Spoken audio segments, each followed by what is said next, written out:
Thank you very much, Zoom. Good evening, everyone, and thank you for joining in for our very first coaching support group event of the year 2022. My name is Reem. I'm the founder and president of this community, and you're going to get to meet our wonderful team who has built this community from scratch from last year. Every month, we meet for one time on the third Thursday of the month. So if you really enjoyed tonight's event, make sure that you register for the upcoming events as well. We have speakers lined up for the upcoming events, so you'll get to see that there is every time a new topic, a new discussion happening in. It's so wonderful to have you all here with us. And if you would like to get more information about everything that we're doing, you can also follow us on our social media. In a few, we'll drop them into the chat box so that you can also connect with us either on LinkedIn, on Instagram, on Facebook, we're everywhere. Now, let me tell you a little bit about this community. Coaching Support Group Montreal has started as a division under Noble Manhattan, UK, which is one of the top training schools for coaching in life and executive coaching around the world. I myself am a graduate from Noble Manhattan, and I practice life and executive coaching with my clientele. I'm going to let you meet our team as well, and starting off with the vice president who has supported me so much in launching this community. Please welcome on screen Dr. Maria Tedim, Vice President of the group. Hello, everybody. It's so nice to see you all. Welcome, as usual. My name is Dr. Maria, and outside of this group, I'm actually a preventive medicine practitioner, and I just help people get their vitality back and hopefully live a life without disease. Yes, indeed. And if anyone is thinking about changing their life, when it comes up to health, I myself changed my life with Dr. Maria. So I would encourage each and every person to reach out to her for any support. And so I would also like to introduce our project manager who kept us always on track with everything that we did from day one, Abir Amiri. Good evening, everyone. I'm the project manager for this team. Out of this team, I'm working as a project coordinator with a company called Dorma Kaba. We are located in Montreal, but mainly we work for the US hotels. So this is why we are neighbors. Also, I started my coaching journey last year. I'm still in the early stages. I'm looking forward to continue in this field because my background is industrial engineering, and industrial engineering with coaching, they are together meet like continuous improvement, baby steps. Everything is accumulate. There is no best solution for everyone. So you need to have variety. You need just to see what people they need and try to adjust based on it and based on the resource you have it. I'm happy to have all of you tonight and looking forward for Rob's presentation. Thank you very much for that, Abir. Well, Abir did make sure to everything have on time. So she was the one who kept us always on track. And thank you for that, Abir. Now, everyone is here to watch and attend Rob's presentation. And I myself have prepared pen and paper on the side. I'm going to be taking lots of notes. He has a surprise for us. So allow me to welcome him in tonight. Before I allow Rob to start for his presentation, I would like to encourage you to open up your cameras at any time you feel comfortable. Please write in the chat box whatever questions that come to your mind. We're going to be monitoring the Q&A, and then later on, you might also have a chance to speak with Rob and share your questions at the end.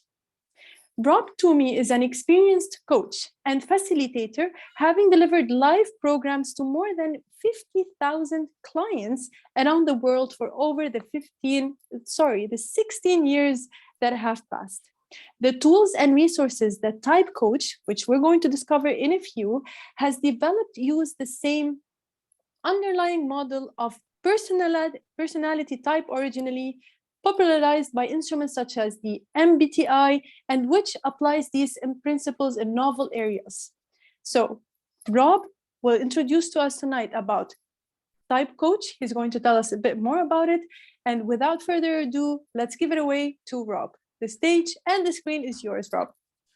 Thank you very much, Reem. It's funny, I'm going to do my, oh yes, thank you. I will do my very best to keep the energy level at the height that you have set, which is very impressive, Reem. I appreciate the introduction and the energy that you're bringing. So with the group here today, I'm going to encourage interactivity. Feel free to just stop and ask a question at any point. I don't have a very strong formality to my approach. I'm really more interested in what people have in terms of questions than sort of just going through the material. If you do have a chance to throw into the chat, it would be helpful to understand who you coach if you're coaching. And also, do you have any experience with personality type? Have you been through the Myers-Briggs? Have you perhaps been qualified in an instrument of some kind? That'd be helpful for me to know as we go through the material. The agenda that I have today is very straightforward. I'm going to be giving highlights from a much longer program, but the part of the surprise for you is that each of you are invited to attend the full program if you're able to find sort of an opportunity in your schedule. We offer this on an ongoing basis, and it's free to all coaches and consultants in the field. And then I'll leave time at the end for questions that you may have about what we're covering today.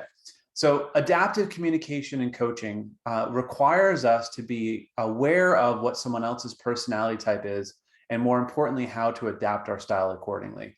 So I'm going to be covering some highlights on what can we look for in terms of clues and behavior as coaches to say, you know, this approach might actually result in a better outcome with this particular client.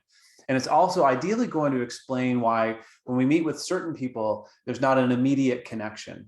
So that will often get in the way of an effective coaching engagement if you're not able to build that rapport. I like to think of this in terms of frequencies. So if you think about your natural way of communicating, it's likely to immediately and quickly resonate with people who are fairly similar in terms of personality. And you can think of people you've met before, whether at a party or traveling, and just meet them for the first time and everything is just very easy. You sort of immediately understand one another. And then there are other people who it's a little bit more difficult.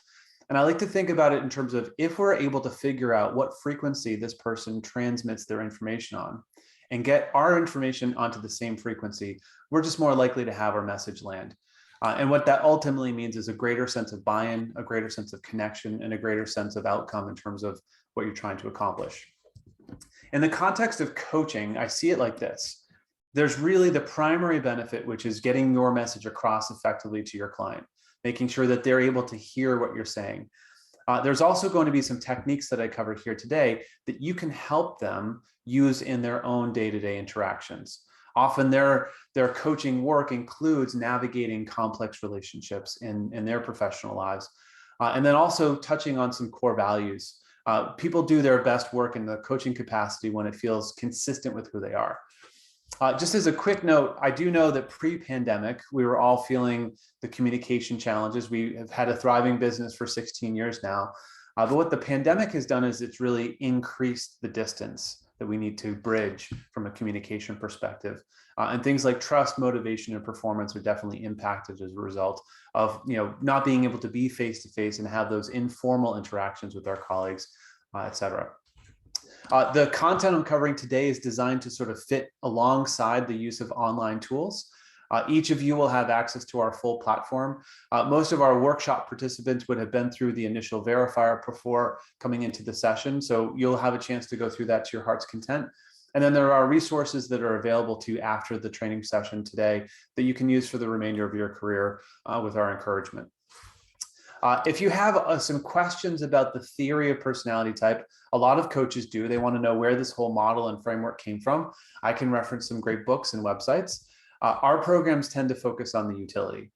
What can someone, a coach or one of your clients, do immediately after you have sort of touched on this material for the first time to actually improve an interaction? So if you want the theory stuff, I'll send you some books. We're going to be talking about techniques and how to apply. So the model of personality type that we use, we actually use two separate models. We use the Jung-Myers model, which is the one that you'd see in the sort of traditional Myers-Briggs context, which we've taken into a more modern format. And we also use David Keirsey's work on the 4 temperaments. Today, I'm going to be pulling highlights from what we call the 8 preferences section of our program. And in particular, I'm going to be focusing on extroversion and introversion and judging and perceiving. Partly because I think these are 2 great areas to see application in the context of coaching. It's funny because extrovert, introvert, it's not sort of a monumental difference. I think people kind of get it, but it actually makes a big difference in your coaching engagements if you can navigate that one effectively. Anytime we introduce the topic of personality type, it's critical for me to convey that simply because you have a preference for any one of these aspects of personality, it doesn't mean you can't do something. We all have the capacity within us to use each of these different aspects of personality. And in fact, anyone of any different personality type can do any job well. It's just a question of whether or not that activity is energizing and natural, or something that requires a lot more focus and that extra cup of coffee before you dive in. So if we look at extroverts and introverts, I like to think of this in terms of the behavioral spectrum. And you'll notice that there are some people out on the edge of the extrovert scale who are very easy to identify as extroverts. These are people who talk at a high volume, they're moving their hands, their body's moving around. They spend most of the day talking. And in fact, too much silence is uncomfortable for them, and they'll pick up the phone and call someone just for the opportunity to keep talking. That's not most extroverts, but my guess is you can think of some people in your life who match that characterization. On the other side of the equation are the extreme introverts. And again, extreme means their behaviors make it super obvious that they prefer introversion. These are people whose energy level is more calm. The volume on their speech will come down. The pace of the speech may slow down. And you may even hear some long pauses in their speech. Right now, that's not most introverts. Most of us, in fact, on either side are clustered closer to the middle. And from a behavioral perspective, it's harder to spot whether this person's one way or the other. So-called ambiverts can be right close to the line. Although we do believe they have a preference for one side or the other, behaviorally, it's hard for you to spot. The way that I like for you to think about this, the more obvious someone is in their preference, the further out on the edge of the spectrum they are, the more help they need from you from a communication perspective. So if you walk in and it's just, wow, you're overpowered with this person's extroversion, as a coach, your job is going to be managing that piece, meeting them where they are. And if you're on the introvert side as a coach, how do I match that energy level for the engagement so that that person's buying into what I'm suggesting? There are some brain scans that show the neurochemical differences between extroverts and introverts. And where this comes up in the context of coaching is this someone who wants to talk it through, or is this someone who wants to think it through? The brain scans for extroverts show that the thinking and the talking and the editing function is occurring all at the same time in the brain, more or less. They literally don't know what they're thinking until they start talking. So in your coaching conversations, you need to be producing space for them to participate and for them to be leading the conversation.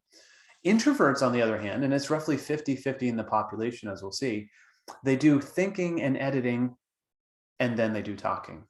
And what they're really looking for in the conversation is the space for them to go inside their head and reflect on how they want to say it. And this is where the introvert pause will come from. It's that moment where they actually go inside and they say, is this what I want to say? And then they'll say it. So 50-50 in the population, here are the clues to look for. And this is going to match up with your experience if we've done it right. You're going to be thinking about people that you know, people who you've interacted with before, who are on the edge of the spectrum, who you've had to make those accommodations. So extroverts tend to talk more than they listen, whereas introverts have an edge.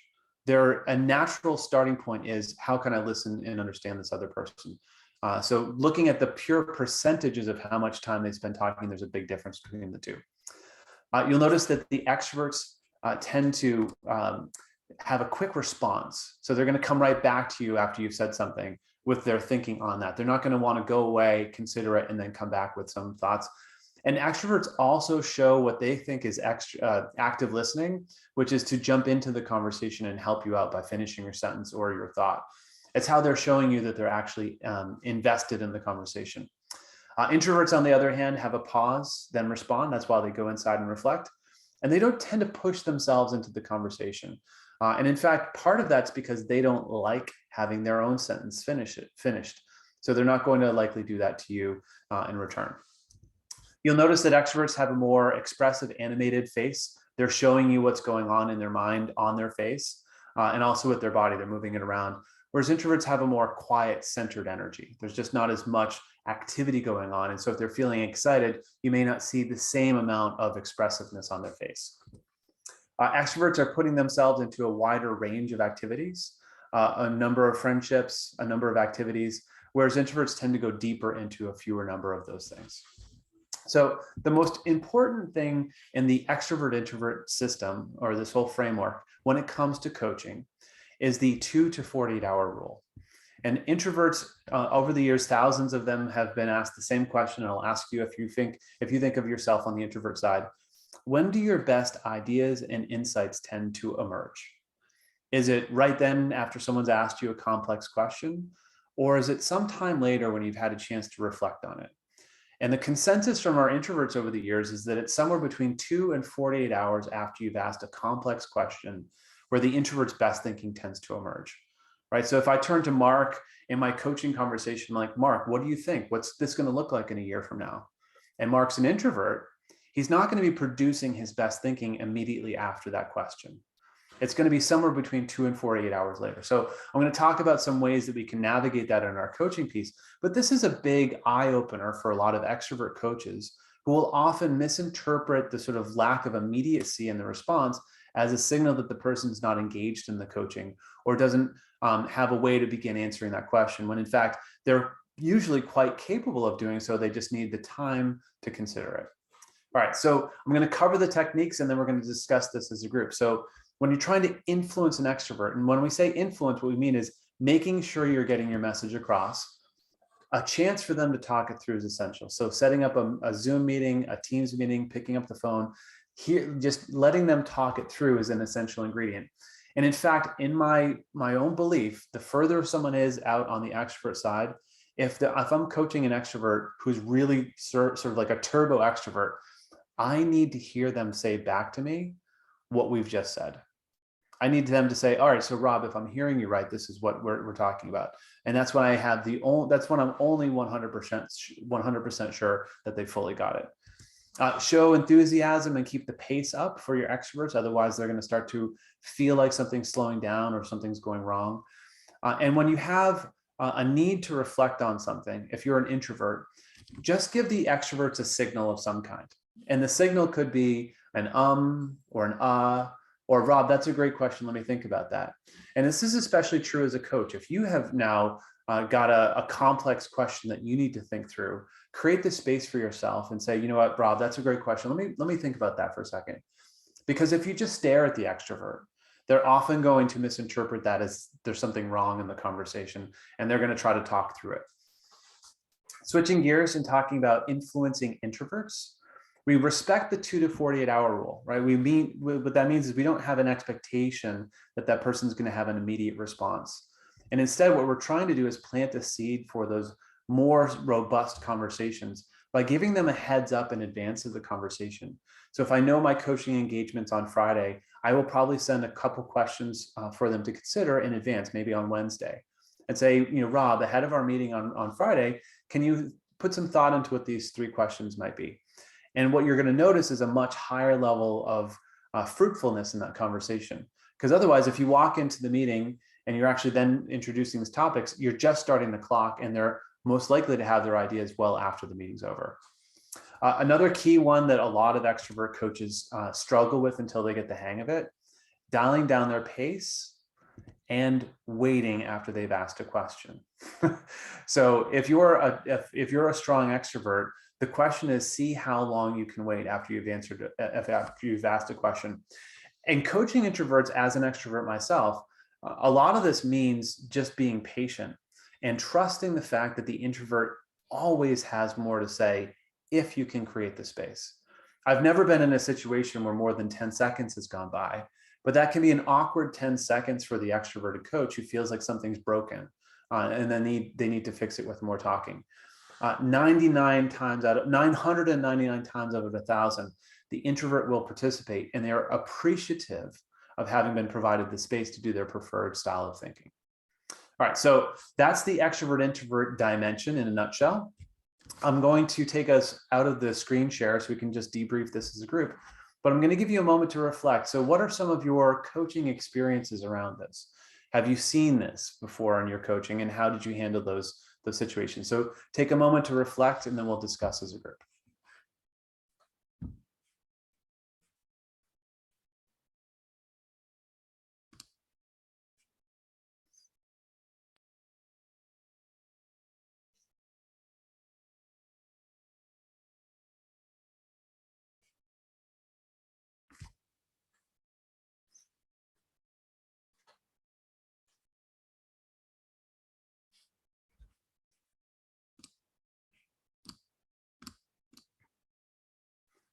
All right, open for business. So what's on your mind in terms of what you've seen with this one?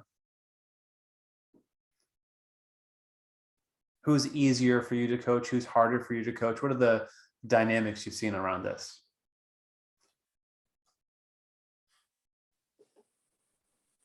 So I don't coach, but I've been in retail for 30 years. And so I've done the DISC program. I don't know if you've heard of DISC, but I've gone through that program a few times.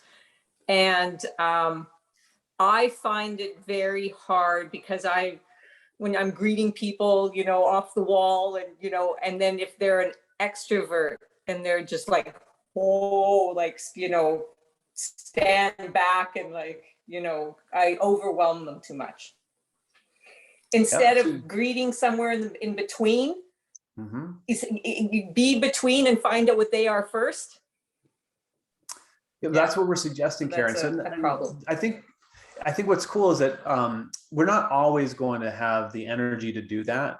But when we're walking into a coaching context, our job is to serve the client and to find out what they're looking for in that engagement is a good starting point. So like, I'm not saying like you have to do this with every person that you're dealing with on a day-to-day basis, because it's exhausting sometimes. But it's cool to be looking for that piece you just said, which is walking in and saying, where's the middle ground? And then can I adjust one way or the other to meet where this client is? Yeah. Absolutely. Other observations or questions? Rebecca, you were smiling. Yeah, I feel like I was smiling because I was like thinking of specific people that I know that are either like extremely extroverted or extremely introverted and like what works for them. Definitely like the 2 to 48 hour thing rang true. And yeah, so I found it interesting just to like use real life examples, because me myself, I'm not a coach yet, but I'm interested in becoming one. So yeah, I thought these were really useful examples. Cool. Yeah, I think personalizing it is the first thing I would recommend everyone to do. Think about the extroverts or the introverts. Who's been difficult for you to deal with? And is there an element of this that's explaining why that's the case? And then are there things that you can do based on that information? So, talking about it outside of the context of coaching, right? We've saved a bunch of marriages on this one, where an extrovert married to an introvert will often misinterpret that 2 to 48 hour need for reflection as a lack of engagement in the relationship. So my favorite example is this woman came into the program, and there's no gender difference on extrovert introvert, so it easily could have been the other way. And she's like, I don't think my husband's into the relationship at the same level that I am, because I asked him the other day, where do you want to go on vacation? And he just stared at me. And he's like just giving the blank stare. So she came back a couple months later and she's like, I tried it a different way. I said, honey, this weekend, I want to talk about where we're going to go on vacation. Right? She said, I gave him a 48-hour head start. And sure enough, we came into the meeting. He had a spreadsheet. He had all this. And he was now fully invested in it. And she's like, oh my God, he loves me. Right? So it's basic stuff like that, where if we expect to see someone meeting us like a mirror with the exact same behavior that we have, then we're often disappointed when we don't see that, because we're like, oh, well, that person's just not engaged. Because if we were to show that level of energy, it would reflect a lack of engagement, but it's actually just a different wiring. And we'll see this again when we do the judging and perceiving next. One of my big takeaways with this whole framework is it takes the intentionality out of this. It's not this person is trying to be frustrating or annoying. They're just wired very differently. Hi, Margaret. Hey, Rob, nice to see you. And hello, everyone. I love hearing this. It's always a nice reminder. What helps me as a coach is I obviously always have my clients take the TypeCoach. So then I'm tuned in to whether they're an E or an I before the session, but I have them take it I do the meet and greet with them first, and then send them the link and they take it. And so it's our second session where we're able to talk about it. But I find myself needing, once I know I'm an E, and I'm a pretty strong E, once I know that I have a client who's an I do a whole bunch of self-talk for that for the subsequent sessions. And that self-talk goes like this. Don't talk, Margaret. Don't talk, Margaret. Accept the pause, accept the silence. It's a discipline that I'm better at now, but am not always. And not taking it personally also is part of, if at least for me, being a strong E, I sort of like the example you gave, Rob, my husband doesn't love me. I have to say this client hates me and I'm terrible for them, is what the tape that plays in my head. Yet I'm finding myself more and more successful with clients because of that tape I play in my head and that self-talk. So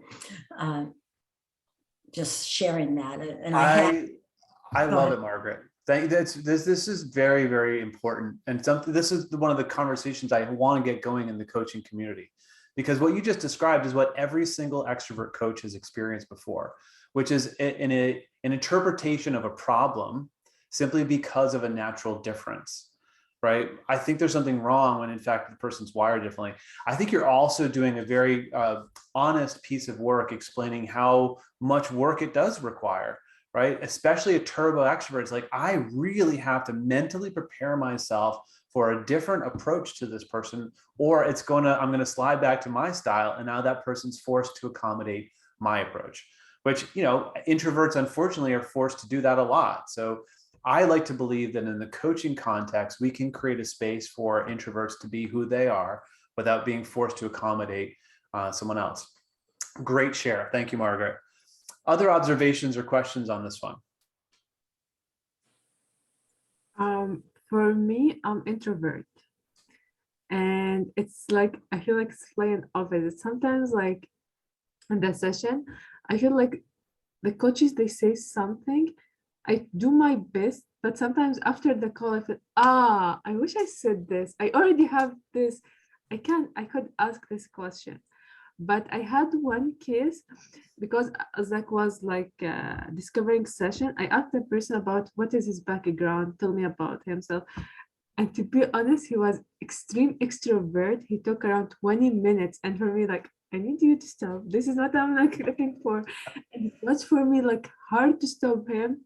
And I lost my focus. I don't know where I need to go with this. I had to cut him at a certain point, but it was for me hard. Yes. To digest it even. Abir, I love it. Thank you for sharing. And it's such a great contrast to what Margaret was saying, right? Because here you are struggling with the exact opposite situation, which is an out of control extrovert. And this is true. This will happen. Extroverts can go through an hour coaching session just unloading whatever's on their mind. And you can sit there and if they're not careful, and this will come into the judging and perceiving element we're going to do next, they want your coaching hour. And it's not necessarily you may or may not have moved the conversation forward towards the goals and objectives of the engagement. They can let an hour slip by.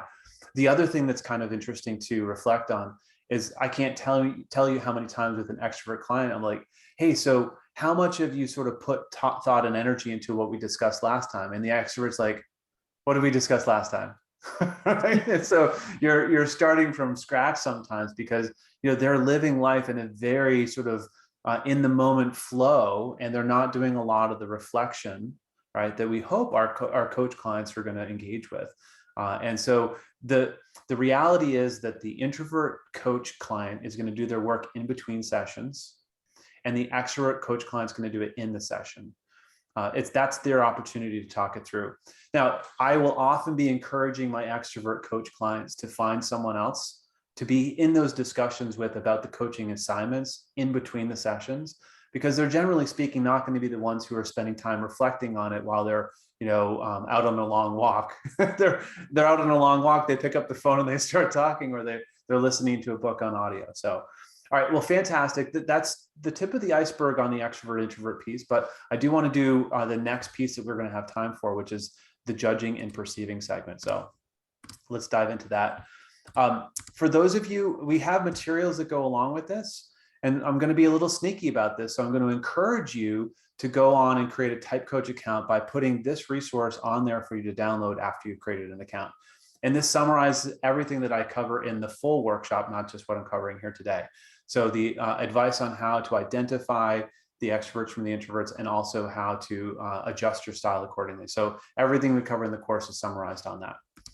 I will say that one piece of warning, or like just a good piece of advice for you, avoid the temptation to tell people what you think they are.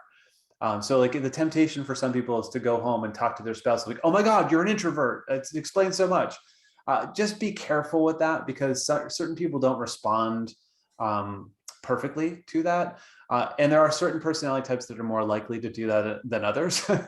And the other piece is right now you're just thinking about this for the first time. And I really encourage you to consider real people in your life, but be open to updating your hypothesis as more information comes in about them. It's not about being right, it's about being aware of whether or not the communication's working and then adapting accordingly. All right, so judging and perceiving, this is another element that we've inherited from the sort of historical world of personality type.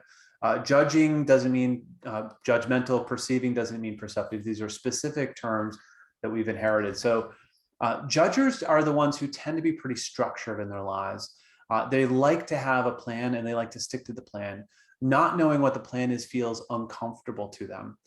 Perceivers, on the other hand, feel uncomfortable when they're forced to make a plan.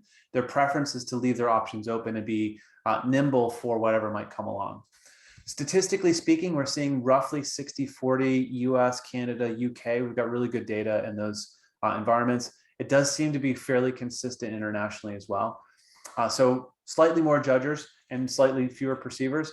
And this is one of those places where people will make career selections based on what their preference is. So people in highly regulatory, process-oriented, formal environments requiring lots of planning and structuring, you'll see that percentage go from 60 to 70%. And more spontaneous, open roles like emergency medicine or performance or sales or what have you, you might see 50% on the perceiving side.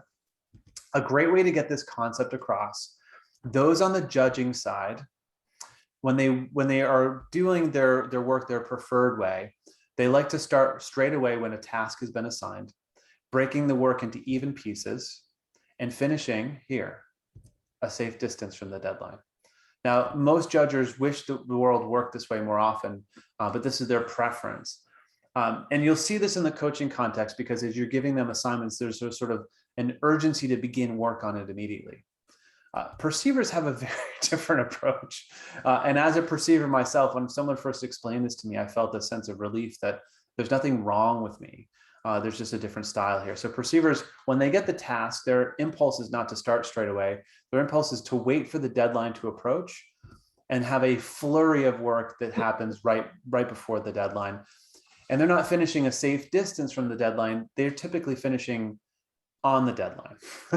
And so this can get them into trouble if they're not careful. But ultimately, it's just stylistic difference. And you'll notice in the coaching context all the time, it's much easier to coach judgers. I'll just be right honest with you. Perceivers, it's more herding cats to get them to feel the urgency to move forward with a coaching objective. So based on that characterization then, I'm going to talk about how do we influence the judgers, meaning how can we adapt our style and approach with them to make sure that we're making the full connection and getting the most impact. So judgers want you to respect their time. For judgers, time is a precious commodity that has been doled out to you in 15-minute increments. If the meeting's supposed to start at 9, it should start at 9.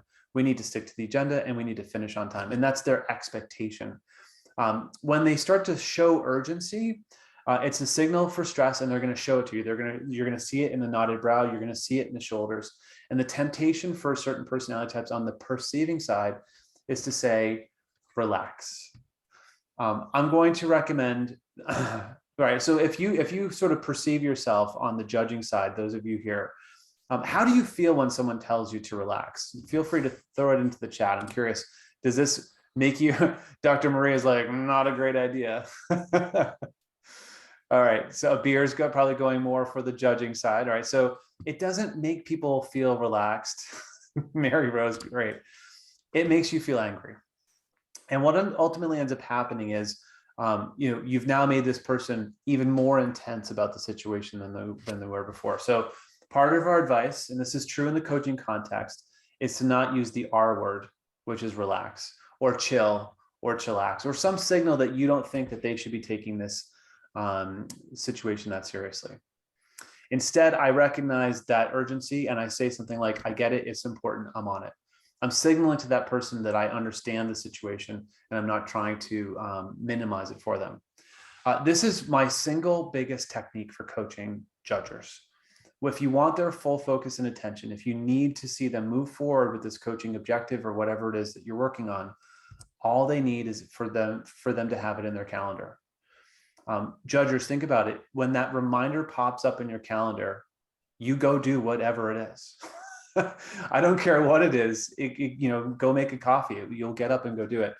And so the technique is very simple. So I'm coaching someone who, let's say I'm coaching someone who needs to become, quote, more strategic.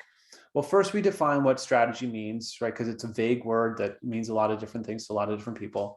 And what they really determine it to mean is they need to lift their head up from their execution and make sure that they're executing on the right things.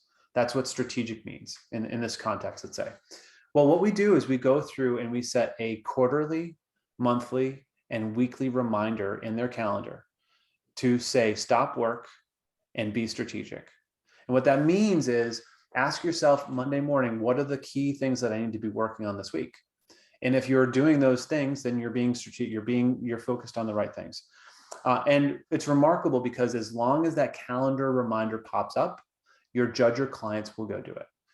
So it's a very simple technique to make sure that they're moving forward on whatever you've laid out for them. As mentioned, coaching perceivers, or really just trying to influence perceivers in general, is more difficult. So rule number one is options. Now, as a perceiver myself, I'm throwing all of my brethren under the bus here. But the reality is that when we walk into a store and we see 60 different kinds of mustard, we walk out of the store. It's too much. There's too many. It's overwhelming. I can't make a choice from that many. But at the same time, if I'm told there's only one way to go, I'm going to go into rebellion mode and I'm going to say, well, no. What if we did it this way? So it seems like there's a magic around 3. And then as a coach, you can walk them through the process of elimination. So Rob, I think there's probably three ways we can go here. Okay, 3 is good. They're on board so far. Why don't we take a few minutes and look at each one closely? How do you feel about number 1? Okay, yeah. Number 2, you're feeling even better about number 3. Wow, I'm seeing a really strong positive response to number 3. And then you say something along the lines of, well, do you think we should go with number 3? Understanding that as you get going, you might need to change your mind, right? But let's go ahead and get started on number 3. The concept of you can change your mind later is you're giving the perceiver permission to move forward with the decision without feeling like they're trapped. And that's what they're ultimately looking to avoid, is that sensation of constriction, or that they've been sort of locked into something. And the reason why we got a picture of a mattress on the screen here is that mattress companies do this. They give you a 30-day return policy on your mattress. That's specifically for perceivers. No one brings their mattress back, right? Not after 26 days of sleeping on it. But the perceivers sleep better at night knowing that they could. And that's that notion that we're trying to get across to them. Easing into the business conversation slowly. And this is especially true if you're a very strong judging type. Ease it back a little bit. Let there be more play. Let there be more. A casual style actually produces more engagement with them. So the more fun, the more casual the coaching experience can be, the more you're going to see them engaged in it. Dialing down the intensity goes right along with that. So this isn't a do or die thing. When I'm coaching perceivers, I'm saying, why don't we just try this? Right? Let's make it fun. Let's give it a shot. What's the downside? And then they get sort of caught up in the returns and the investment and the results that they're seeing, and then they get more and more bought into it, as opposed to making it this like big monumental thing that they you're either in or you're out, and that feels very constricting to the perceivers as well. Okay, so same thing as before. I'd love to discuss with our group here. What are some of your experiences, both personally or in a coaching context, with this judging and perceiving dimension? and what might it look like for your clients going forward to sort of keep in mind. So I'll give you a moment to reflect on this question, and then we'll discuss.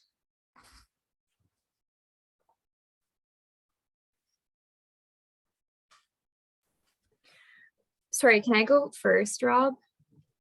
Of course, let me just stop sharing on the screen. Okay. My mouse I just said it in the chat, but I was like, oh, this is so eye-opening because for me, I'm definitely more of a perceiver, just like yourself. Like especially like when it comes to deadlines, I like to feel, not that I like to feel the pressure, but I just feel like I get my best work done closer to the deadline. So I always thought of myself as like a bit of a procrastinator, but I think this kind of explains a little bit better, because I also don't like feeling, I guess, like you said, like the intensity and the pressure of these choices. And I always like to have some sort of flexibility. So, and, you know, I've been guilty too of seeing people who are more judgers and being like, oh, they just need to relax a little bit. Yeah, but it makes so much more sense because to them, that's like a deadline is super important to them and they adhere by that. So. Yes. Yeah. You touch on a bunch of good stuff there, Rebecca, and it's useful to navigate how others perceive you, because like for me, I used to be a lawyer. So I was a lawyer with big law firms for 5 years, and I got the same feedback every year, which was Rob does not show enough urgency around important deadlines, right? That's not good feedback, right? What that's saying is that people don't trust that I'm going to take care of the important things that need to get done. And I would say the same thing back to them every year. I'm like, well, I didn't miss a single deadline. And they're like, well, that's true. I'm like, so what I'm hearing is you just need me to look more stressed out. And they're like, that would be great. Yeah, that would be great. It's what it means is if you're sitting there, you know, sipping your latte while everyone else is running around crazy, they think that you don't get it and you're going to drop the ball. So elevating that level of urgency and saying things like, you know, it's important, I'm going to take care of it right now. That creates the peace of mind that they need to leave you alone to do it however you're going to do it. Other observations on this one? Mary Rose, go for it.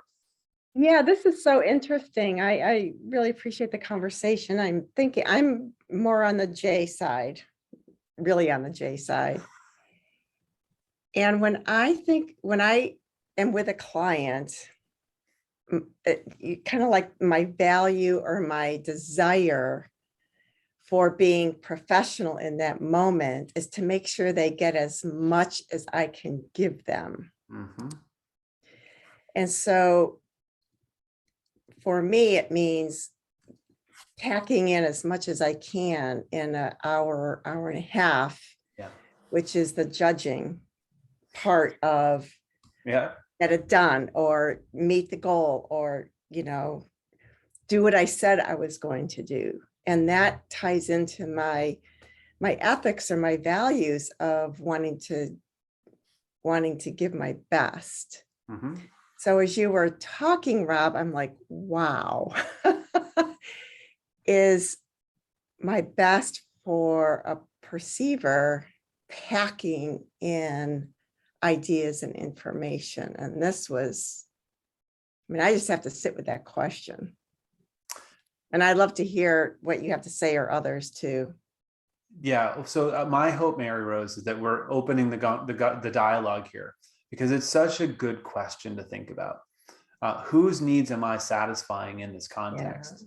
Is it my client, or is it something that I feel? Or, you know, and to be fair, we've also been given a framework as coaches that we feel, you know, we're ethically, you know, supposed to adhere to.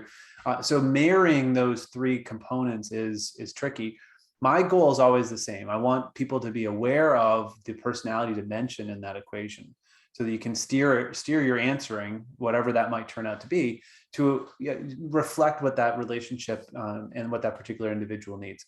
My own experience suggests that certain personality types are much better off talking about one thing for 30 minutes than 9 things for an hour and a half.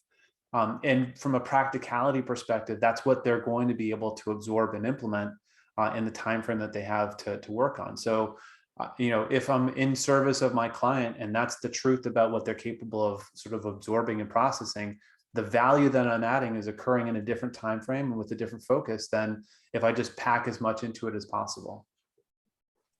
great. This is excellent. Thank you so much. Yeah, love it. It's great. I mean, it's a great thing to think about, right? It sure is. Yeah, I'm like, boop, boop, boop, boop. Margaret, Thank go you. for it. Yeah, thank you. Thank you. Not so much in relationship to me, and I'm a J, is what I do with P's that I find helpful and I share with others here is that I will offer the concept. I use the word experiment, which seems to work well with P's. And so I'll often say things like, I'm wondering if you'd be interested in doing a mini experiment. And even using the word mini experiment is helpful with P's because mini implies you're not committed to it. You can take the mattress back. And, and also another part of using experiment, I also say, can we just for a moment have a thought experiment? So that I've just found most recently that to be a very impactful strategy with P's. I mean, anything that gets them to move forward without feeling like they're fenced in is going to work. And so mini, experiment, test drive, these are great concepts to sort of utilize. Love it, Margaret. Great share. Leaflin, go for it. Oh, muted. There you go.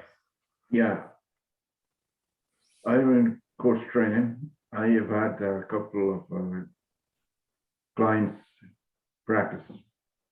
to get my initial certification. So I've not really come across, but this is something I'm certainly looking out for. When it comes to myself, I'm on a judging end, but at times I find myself more of a perceiver. Yes. What do you have to say about that? So people are complex, right? So we exhibit both of these elements, extrovert, introvert. Extroverts don't spend every minute with other people, right? They spend time alone and vice versa. And I would also say it this way, judgers by nature, everyone has a limit on how much planfulness and structure they can sort of have in their lives. And they'll often feel a need for a perceiving break where they're just like, I'm just going to take, but it's still the need for that structure is stronger than the need for spontaneity in general. So most of the time they sort of steer over towards it. We often use the concept or the idea of handedness. So like we think of these preferences like a preference for your right hand or your left hand.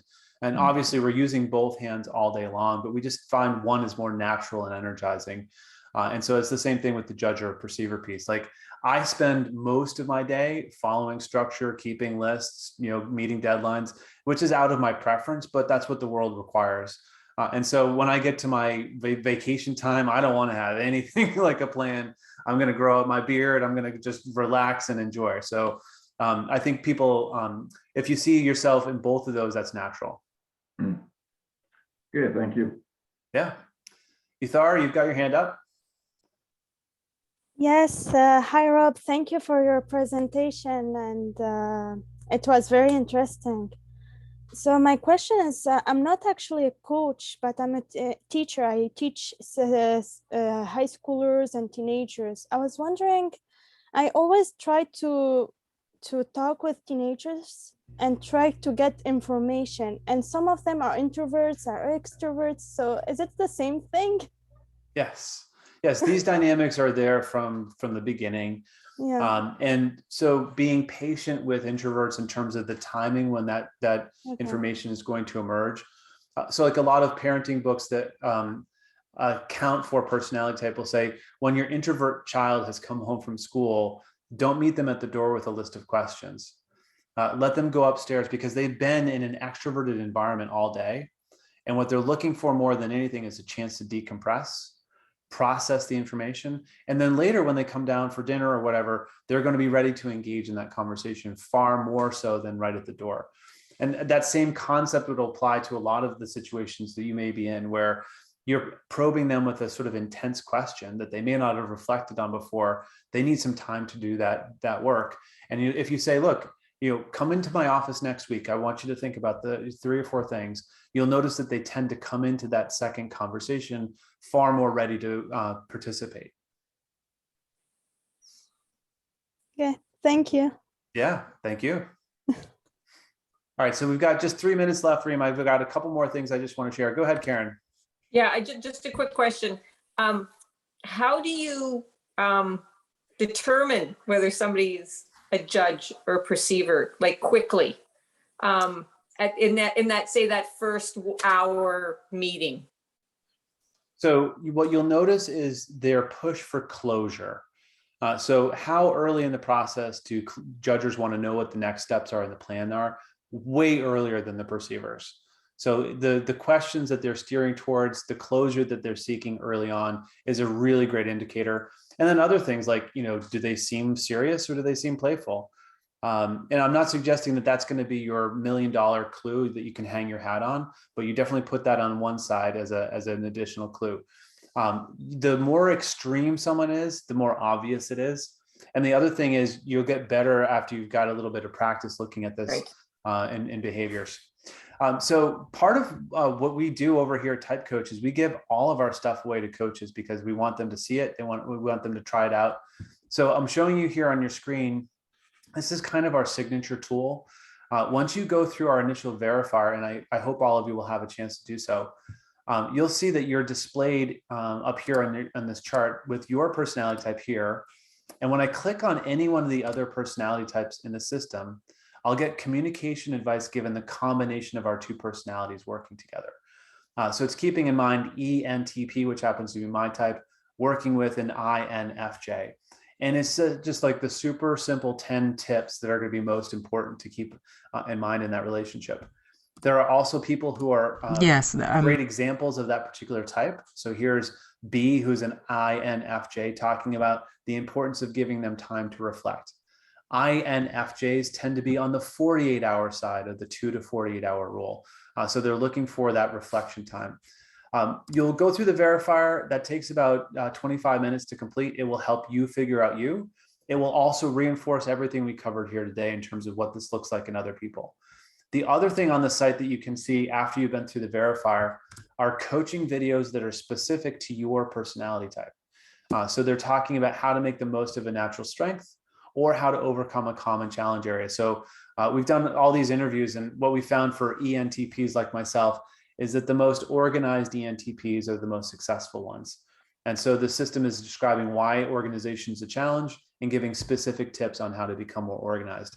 It's 5 minutes long. So these are essentially like concentrated coaching doses. And I'm giving these as homework to my coach clients in between our sessions, because it's going to be touching on something that we're covering in the actual work we're doing. And then finally, all of our course, the rest of the program that I touched on here today is available on the site too, if you'd like to check that out. This is broken down into just 15-minute increments. So if you want to revisit this is right here. So everything I covered here is on the site. You're also all invited to attend our influence course, which is that broader program I mentioned. The highlights were here today, but we deliver that by webinar, and it's open and available to coaches at no cost. So I'll send information along if you care to check that out. Then the only other things are over here. Oh yeah, I've got some other good stuff. 2 more things, Raymond. I'm passing the baton back over to you. So there's a coaching manual that I'll make available on your account once you've created an account on our platform. And the coaching manual provides specific advice to how to coach each of the 16 types. So if you are not an ESTJ and you're coaching one, reading this is going to make life a lot easier by taking out some of the guesswork in terms of what do they respond best to, what do they respond least well to, what are their most common challenges, what kind of feedback style are they looking for, and so on. So this is now modified to conform to the ICF coaching competency framework for those of you familiar with that. So next steps, here we go. Our full course is available. I'm going to put all the techniques that I covered on the website. If you go in there, the coaching manual will be on there. And we'll email all that out to anyone who creates an account on our site. So there you go. The only other piece to mention, but I'm going to pause sharing. We do have 2 certifications. So people who want to get certified to actually use our tools with their clients, it's also something you can reach out to me and I'll provide more information around. 7:31. Wonderful. You made it really on time. I wanted us to take more time. I was like, I need more information. I'm just going to take a second and allow everyone to maybe unmute yourself and say thank you. Really big thank you to Rob, because this was wonderful. I'm going to take a second to clap even for you, because I really found it to be exceptional tonight. Thank you so much. Thank you, Rob. And you're Great. That's awesome. Thank You're you. a Thank great teacher, Rob. Thank you. We're going Really to share into the chat right now an agenda where you can also connect with Rob over his LinkedIn, as well as after today's session, I'm going to be sending out an email to all of the people who attended to connect you directly with Rob so that you can also take advantage of the TypeCoach, have it for yourself. It's at no cost. I myself registered last night, and I can tell you, I'm going to start to implement it into my own coaching techniques as well. So thank you so much for that, Rob. It would be a pleasure to have you again with us some other time, talk more about this and engage on the community. Excellent. How is everyone feeling so far? Are you enjoying the event? Oh, Are you yeah. liking it? Yeah, Wonderful. Thank you. That was awesome. Yeah. I can sense that everyone is still up and in good energy, and we're going to shift to the second part of tonight's event, and we're going to go into the mastermind. If this is the first time that you attend the events that we do, mind to remind you that this is something that we do every month. So feel free to join us even the next month. This is happening every 3rd Thursday of the month. It would be lovely to have you all. I'm going to give it over to our freshly graduate coach, who's also now going to be practicing her coaching, and hopefully you'll be using the TypeCoach techniques and tools, Abir, and she's going to be the one who's facilitating on this mastermind. But before we jump in, I want to allow for a quick few minutes if anyone has any final questions for Rob. Since you're still with us here, thank you again for that. Anyone would like to say a final word, a final question before we jump into the mastermind for the night?